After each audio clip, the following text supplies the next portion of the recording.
नमस्कार, झारखंड की खबरों में आपका स्वागत है। मैं हूं आपके साथ शैलजा त्यागी। तो रांची स्थित झामुमो केंद्रीय कार्यालय में पार्टी के केंद्रीय अध्यक्ष सह मुख्यमंत्री हेमंत सोरेन के नेतृत्व के प्रति आस्था व्यक्त करते हुए पार्टी के केंद्रीय महासचिव सह प्रवक्ता विनोद कुमार पांडे के समक्ष लोहरदगा जिला के सैकड़ों लोगों ने पार्टी की सदस्यता ली और लोहरदगा जिलाध्यक्ष मुजम्मिल अहमद के नेतृत्व में सदस्यता लेने वालों को पार्टी महासचिव विनोद कुमार पांडे ने पार्टी का अंग वस्त्र पहनाकर पार्टी की सदस्यता दिलाई और पार्टी में स्वागत किया।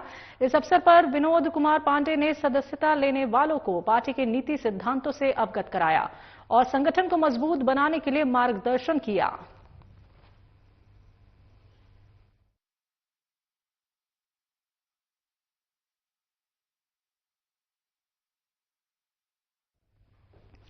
रांची आईआईएम रांची प्रबंधन शिक्षा को एक नया और रचनात्मक आयाम देने की दिशा में लगातार प्रयासरत है। इस दिशा में सिनेमा को एक प्रभावी शिक्षण माध्यम का रूप दिया जा रहा है। आईआईएम रांची ने सिनेमा को एक खास पाठ्यक्रम के रूप में तैयार किया है, जिसमें फिल्मों को केस स्टडी के रूप में उपयोग करते हुए नेतृत्व, सामाजिक विविधता, नैतिकता, रणनीति, नवाचार, जोखिम और उद्यमिता जैसे जटिल विषयों को समझने का प्रयास किया जाएगा। इसके साथ ही प्रबंधन शिक्षा के नजरिए में फिल्मों के माध्यम से वैश्वीकरण, क्रॉस कल्चरल मैनेजमेंट और संगठनात्मक परिवर्तन जैसे पहलुओं पर भी गहन चर्चा की जा रही है। इस विषय पर आयोजित प्रेस कॉन्फ्रेंस में dean academic professor Tanushree Dutta, liberal arts विभाग के प्रोफेसर विकास पाथे और प्रोफेसर जॉर्ज जोसेफ सहित तमाम प्रोफेसरों ने अपनी बातें रखी।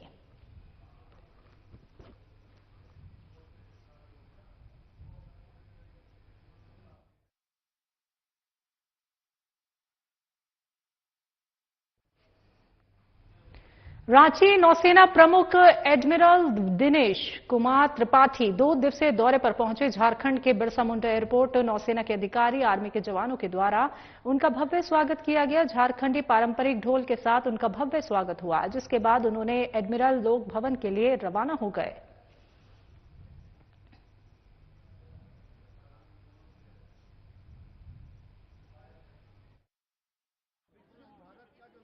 देखिए, झारखंड के लिए, रांची के लिए बहुत बड़ी बात है कि माननीय सांसद और रक्षा राज्य मंत्री संजय सेठ जी के आह्वान पे नेवल चीफ यहां पे आए और पहली बार वो रांची आए हैं। यहां का कारण है कि 1947 तक जो प्रधानमंत्री नरेंद्र मोदी जी का जो एक लक्ष्य है विकसित भारत बनाने का, उसी उद्देश्य से ये कार्यक्रम किया जा रहा है। कल वो झारखंड के बच्चों से सीसीएल के गेस्ट हाउस में, जहां 1000 से ज्यादा बच्चे हैं, उनको वो डायरेक्ट उनसे संवाद करेंगे। उसके बाद टेंडर हार्ट स्कूल में वो ये संवाद का कार्यक्रम होगा और 1 बजे वो रांची क्लब में सांसद चित्रकला प्रतियोगिता का उद्घाटन करेंगे और फिर वापस वो रांची से 4 बजे प्रस्थान कर जाएंगे। यही इनकी विजिट का यही एक उद्देश्य है। Ranchi world federation of trade unions के आह्वान पर अमेरिका द्वारा वेनेजुएला की संप्रभुता पर हमला करने के खिलाफ प्रतिवाद मार्च निकाला गया। उनका कहना है कि ट्रंप दुनिया को तीसरे विश्व युद्ध में धकेलना चाहते हैं। उनकी मंशा कभी नहीं रही है कि दुनिया शांतिपूर्वक रहे। यही कारण है कि संयुक्त राष्ट्र संघ से अपनी दूरी बनाए रखना चाहता है और कभी हिंदुस्तान, पाकिस्तान तो कभी पूंजीवादी देशों का सरगना बंद समाजवादी देशों को धमकी दिया जा रहा है, जिसको लेकर सैनिक मार्केट से लोक भवन तक प्रतिवाद मार्च निकाला गया, जिसके बाद राष्ट्रपति को संबोधित राज्यपाल को ज्ञापन सौंपा गया।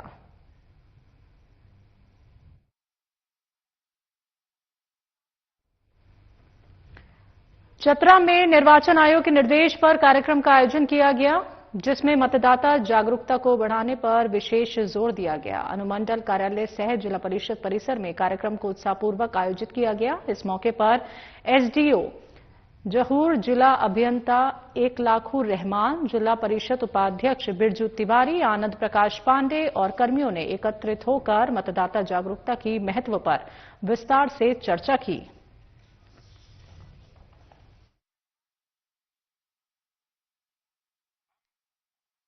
भारत के नागरिक लोकतंत्र में अपनी पूर्ण आस्था रखते हुए यह शपथ लेते हैं कि हम अपने देश की लोकतांत्रिक परंपराओं की मर्यादा को बनाए रखेंगे तथा स्वतंत्र निष्पक्ष एवं शांतिपूर्ण निर्वाचन की गरिमा को अक्षुण्ण रखते हुए निर्भीक होकर धर्म वर्ग जाति समुदाय भाषा अथवा किसी भी प्रलोभन से प्रभावित हुए बिना सभी निर्वाचनों में अपने मताधिकार का प्रयोग करेंगे।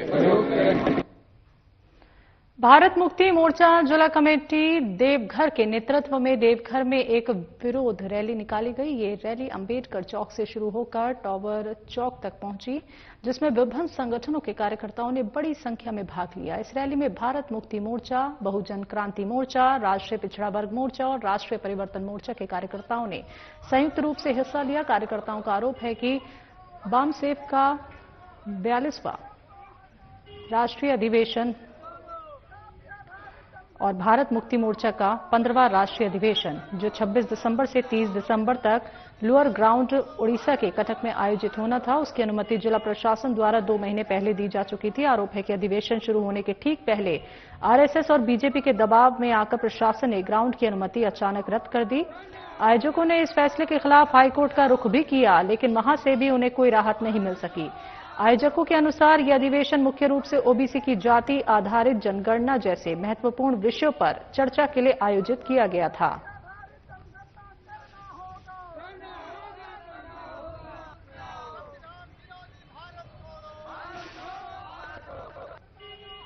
तो आपको बता दें कि भारत मुक्ति मोर्चा जिला कमेटी की ये रैली आयोजित की गई। तो अंबेडकर चौक से टावर चौक तक ये रैली निकाली गई। तो भारत मुक्ति मोर्चा जिला कमेटी देवघर के नेतृत्व में देवघर में एक विरोध रैली का आयोजन किया गया। लोगों ने इसमें शिरकत की। तो भारत मुक्ति मोर्चा, बहुजन क्रांति मोर्चा, राष्ट्रीय पिछड़ा वर्ग मोर्चा और राष्ट्रीय परिवर्तन मोर्चा के कार्यकर्ताओं ने संयुक्त रूप से इसमें हिस्सा लिया। तो आयोजकों के अनुसार यह अधिवेशन मुख्य रूप से ओबीसी की जाति आधारित जनगणना जैसे महत्वपूर्ण विषयों पर चर्चा के लिए आयोजित की गई।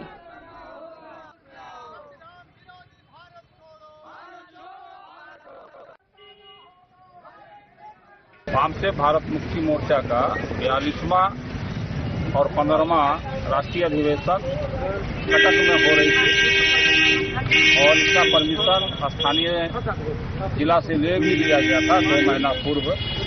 लेकिन जब कार्यक्रम शुरू होना था 26 दिसंबर 2025 से लेकर 30 दिसंबर 2025 तक चलना था, इन मौके पर आरएसएस और बीजेपी के कार्यकर्ताओं के दबाव में आकर के जिला प्रशासन उस ग्राउंड को रद्द कर दिया।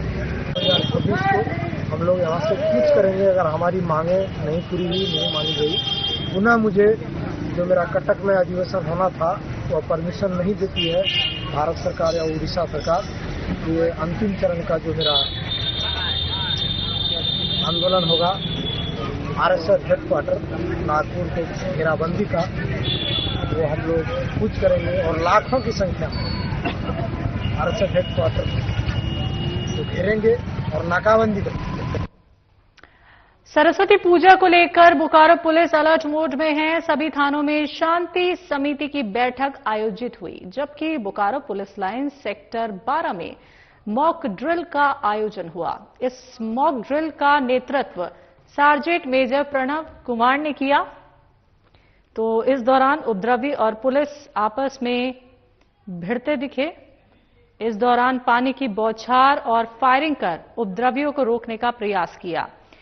सार्जेंट मेजर प्रणव कुमार ने बताया कि आगामी सरस्वती पूजा को देखते हुए एसपी के निर्देश पर ये मॉक ड्रिल की गई और किसी भी प्रकार की विधि व्यवस्था की स्थिति जिले भर में उत्पन्न हो, उसको लेकर फोर्स पूरी तरह से तैयार रहे।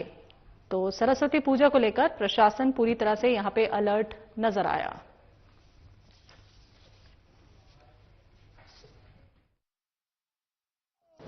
पुलिस अधीक्षक महोदय के आदेशानुसार आज हमने मॉक ड्रिल किया है जो कि अब त्योहारों का दौर फिर से शुरू हो रहा है। सरस्वती पूजा है, 26 जनवरी है और भी बहुत सारी चीजों को देख के बोकारो पुलिस के द्वारा ये मॉक ड्रिल किया गया है। काफी आवश्यक था और इसमें काफी सिखलाई दिया गया है। पूर्व भी हम लोग हमेशा ऐसा करते आ रहे हैं, जिसका फायदा हर हमेशा हमें मिलता है और इस बार ठीक इसीलिए उसी अनुरूप हमने फिर से मॉक ड्रिल किया है, जो कि काफी सकारात्मक रहा है और आवश्यकता पड़ने पर बोकारो पुलिस तत्पर है, सबके लिए सेवा में उपस्थित है, हाजिर।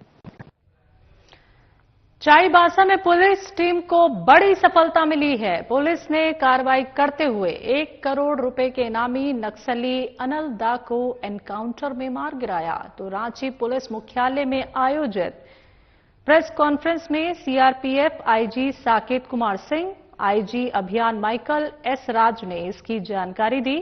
तो नक्सली और पुलिस मुठभेड़ की जानकारी देते हुए आईजी अभियान साकेत कुमार सिंह ने कहा कि झारखंड पुलिस का ऐतिहासिक दिन है।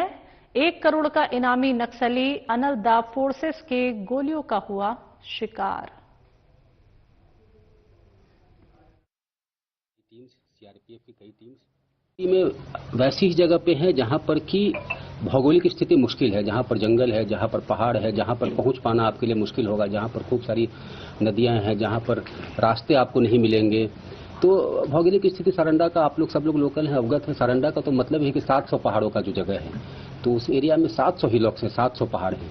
हम लोग की सूचना के मुताबिक मिसिर बेसरा उसी जगह के आसपास करीब 15 किलोमीटर के आसपास के एरिया में है और अभी भी अगर देखिएगा तो 40 से 50 आदमी जरूर मिसिर बेसरा के साथ उसी एरिया में है। मैंने एक तरह से देखा जाए तो नक्सल का जो इतिहास है अब इतिहास बनने वाला है, नक्सल एक इतिहास बनने वाला है। एक बहुत ही इम्पोर्टेंट ऑपरेशन चलाया गया था जिसमें कोबरा की टीम्स, कोबरा 203, 205, 209, साथ में झारखंड जगुआर की कई टीम्स, सीआरपीएफ की कई टीम्स और जिला पुलिस का एक संयुक्त अभियान चलाया गया। अवगत करना चाहेंगे जिस तरीके से झारखंड पुलिस और सीआरपी के साथ जो जॉइंट ऑपरेशंस वगैरह जिस तरीके से कराया जा रहा है, इसमें से एक चीज हम बता सकते हैं कि जो हम लोग का जो एक्सपीरियंस है ऑपरेशन करने के एक्सपीरियंस में बहुत सारा इम्प्रूवमेंट हुआ है। इसके चलते आज के दिन में बहुत सारा निरसा थाना क्षेत्र के भलजोड़िया रोड पर मां कामाख्या ज्वेलर्स में आज उड़ीसा और निरसा पुलिस ने छापेमारी की। अचानक हुई कार्रवाई से इलाके में हड़कंप मच गया। सूत्रों के अनुसार ये छापेमारी हाल ही में ओडिशा में हुए बड़े सोना लूट कांड से जुड़े सुरागों पर की गई। तो पुलिस ने दुकान से कुछ आभूषण भी जब्त किए हैं, जिनकी जांच चल रही है।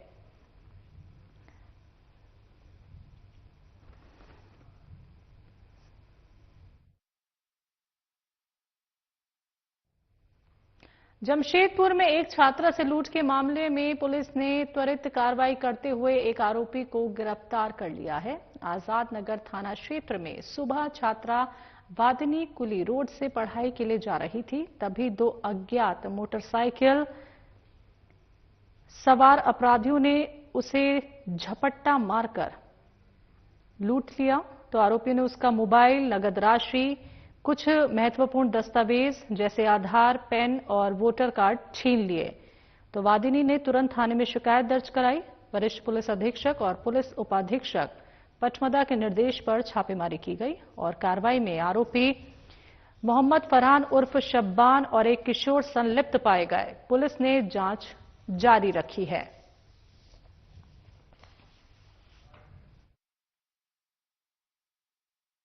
दिनांक 21/1/26 को वादनी मुमताज शाहीन समय करीब 7:30 बजे कुली रोड होकर आजाद नगर अंतर्गत एमओ एकेडमी पढ़ाने जा रही थी।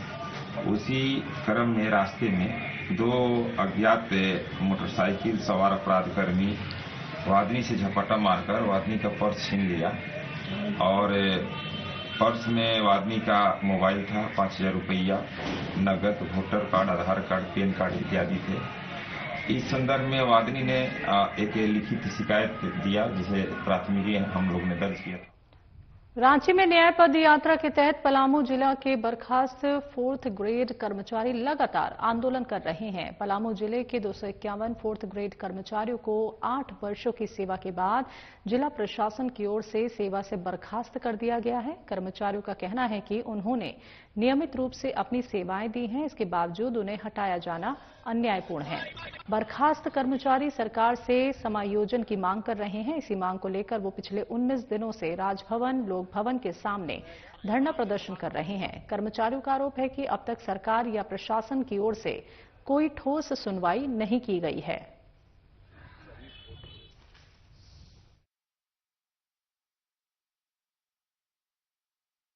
संख्या 1/2010 विज्ञापन 10 में निकला, 17 में हम लोग से एग्जाम लिया गया, परीक्षा दिए हम लोग, और 18 में हम लोग बहाल कर लिए गए। जो हम लोग सिलेक्ट हुए उनके पूरे मापदंड को हम लोग 251 लोग पूरा किए और हम लोग को नियुक्त कर दिया गया 18 में। 18 से 25 तक हम लोग काम किए और 25 में फरवरी 28 फरवरी को हम लोग को बर्खास्त कर दिया गया, बिना कोई नोटिस, बिना कोई हमारा कोई गलती नहीं, ये कहते हुए कि विज्ञापन में त्रुटि है। यदि विज्ञापन में त्रुटि था तो उस समय जो विज्ञापन निकाले हुए थे पदाधिकारी, उनको बर्खास्त होना चाहिए था।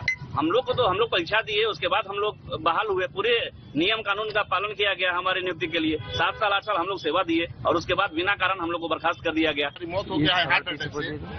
2 आदमी हमारे जो है से जैसे सुने कि बर्खास्त हो गया है, वो उनका हार्ट अटैक कर गया सर, और इसीलिए अभी तक जो है से हम लोग और लोग बेहाल है, बीमार और लोग पड़ गए हैं। और हम सरकार से बार बार कहते हैं कि हमारी नौकरी वापस कर दो। हम 4th ग्रेड में थे, हम बहुत छोटा कर्मचारी थे, बहुत बड़ा नहीं थे, हमको समायोजन करने में कोई दिक्कत नहीं है, क्योंकि झारखंड के सभी राज्यों में, कब बहाली हुआ? झारखंड के सभी जिलों में अभी तक और लोग कार्यरत है, सिर्फ पलामू को लोग हटाया गया है। जमशेदपुर के कोवाली पंचायत अंतर्गत कोवाली गांव में नए उप स्वास्थ्य केंद्र के भवन निर्माण को लेकर ग्रामीणों में नाराजगी देखी जा रही है। स्थानीय ग्रामीणों और पंचायत प्रतिनिधियों का कहना है कि अंचल अधिकारी की ओर से उप स्वास्थ्य केंद्र के लिए जो जमीन आवंटित की गई है वो उपयुक्त नहीं है। आरोप है कि बिना ग्राम सभा की सूचना दिए बिना नदी किनारे स्थित निचली भूमि का चयन कर लिया गया, जहां बाढ़ के दौरान पानी घुसने की आशंका बनी रहती है। साथ ही उस स्थान के समीप कालिंदी समाज का शमशान घाट भी स्थित है, जिससे सामाजिक और धार्मिक असुविधा उत्पन्न हो सकती है।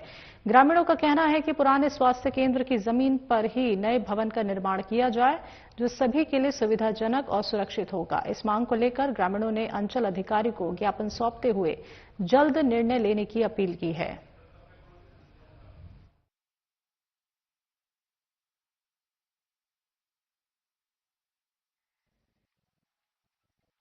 दिक्कत यही है, कोवाली पंचायत में जो स्वास्थ्य केंद्र बन रहा है वो गलत जगह में बन रहा है। जहाँ स्वास्थ्य केंद्र पुराना है वहाँ बनने से ही अच्छा है, क्योंकि स्वास्थ्य के लिए या पब्लिक के लिए अच्छा होगा। जिस जगह में हो रहा है वो जगह में एक तो कालिंदी लोग का शोषण है, 2 नंबर वहाँ डाक्स भी आता है, बाढ़ का पानी भी उठता है नदी से। तो इसलिए हम लोग का कहना है जिस जगह में हॉस्पिटल है उसी जगह में बनना सही है। आज हम लोग जा रहे हैं, आपका जो हमारे डॉक्टर साहब हैं, मैं क्या बोलते, क्या मामला क्या है? मामला है जो हमारे कोवाली पंचायत में एक स्वास्थ्य केंद्र बनने जा रहा है। वो स्वास्थ्य केंद्र जहाँ पर बनने जा रहा है वो जगह जो मैंने शिव मैडम जो मैंने अलॉट की है वो जगह गलत जगह है, क्योंकि उसी रास्ता से जहाँ पर कालिंदी लोग का श्मशान है, वो श्मशान जाने का वही रास्ता है और उधर को लोग श्मशान जाता है। सीसीएल B8 के एरिया के अंतर्गत कारो परियोजना के चर कंपनियां में नियोजन की मांग को लेकर स्थानीय विस्थापितों ने विस्थापित संघर्ष मोर्चा के बैनर तले पिछले 5 दिनों से कोयला उत्पादन ठप कर दिया था। आंदोलन के बाद करगली ऑफिसर्स क्लब में बेरमो एसडीएम की अध्यक्षता में सीसीएल प्रबंधन और विस्थापितों के बीच समझौता बातचीत हुई। बैठक में मोर्चा नेता वतन महतो ने स्थानीय विस्थापितों को अविलंब रोजगार देने की मांग रखी। वहीं बातचीत के दौरान सीसीएल प्रबंधन ने विस्थापितों को रोजगार देने पर सहमति जताई, जिसके बाद बैठक शांतिपूर्ण ढंग से संपन्न हुई।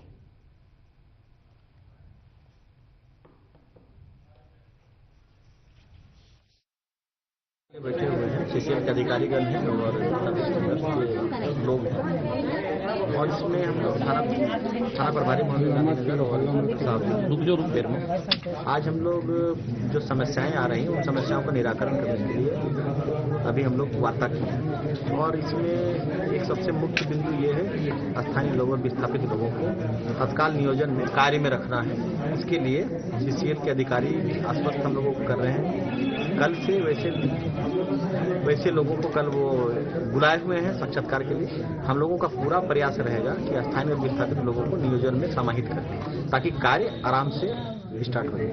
नहीं हुआ है, अभी कुछ लोगों को रोजगार में लगाने की बात हुई है, 30 आदमी को लगाने की बात हुई है और बिंदु पे और की बात हुई है, डिपो जैसे स्टॉक जो है खुलने का बच्चों में खुलना है,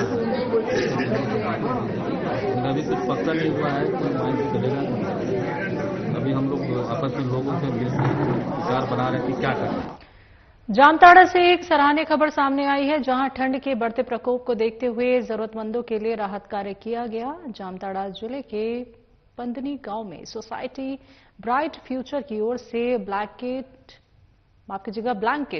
वितरित किए गए और इसी को लेकर एक कार्यक्रम का आयोजन भी हुआ। इस कार्यक्रम के तहत बेसहारा, गरीब और असहाय लोगों के बीच लगभग 100 ब्लैंकेट बांटे गए। ब्लैंकेट वितरण का नेतृत्व सामाजिक कार्यकर्ता मोहम्मद सिराजुद्दीन ने किया। उन्होंने बताया कि सोसाइटी ब्राइट फ्यूचर झारखंड सहित देश के अलग अलग हिस्सों में गरीबों और जरूरतमंदों को ठंड से बचाने के लिए लगातार सेवा की जा रही है। तो बेसहारा लोगों को आवास सुविधा उपलब्ध कराना, साथ ही शिक्षा और स्वास्थ्य के क्षेत्र में भी कई सामाजिक पहल की जा रही है। इस मानवीय प्रयास की स्थानीय ग्रामीणों ने सराहना करते हुए संस्था और समाज सेवियों के प्रति आभार जताया।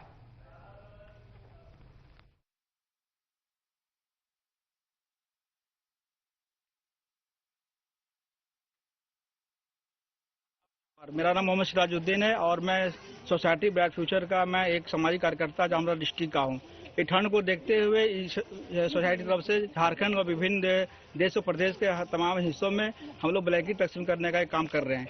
हम लोग लोगों से सहयोगी लेकर के और ये काम हम लोग करते आ रहे हैं ताकि कोई परिवार ऐसा ना हो कि ठंड से कोई छूटता हो और हमारा ये सोसाइटी हमेशा इस काम को करते आ रहा है। समाज में किसी भी मसले पर हर गरीबों को दूर करने के लिए हमारी सोसाइटी खड़ा है।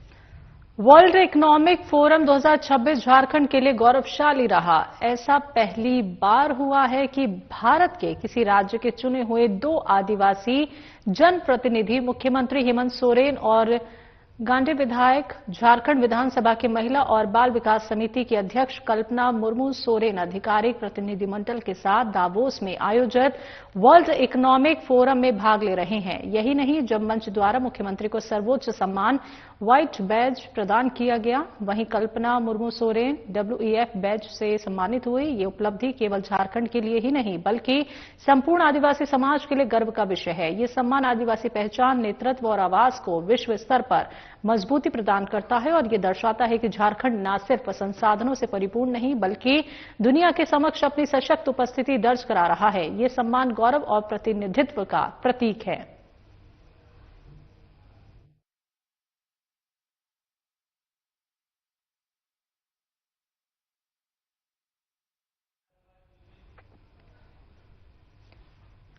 वर्ल्ड इकोनॉमिक फोरम में मुख्यमंत्री हेमंत सोरेन से दुनिया भर में रिटेल आउटलेट के कार्य से जुड़ी कंपनियां लुलु ग्रुप के founder and managing director Yusuf Ali ने मुलाकात की।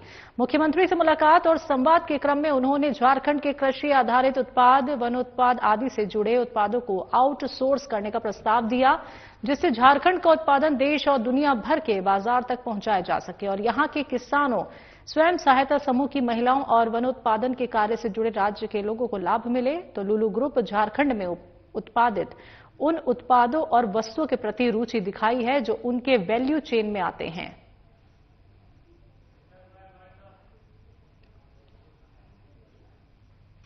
खबरों में अभी के लिए इतना ही। मुझे दीजिए इजाजत। नमस्कार।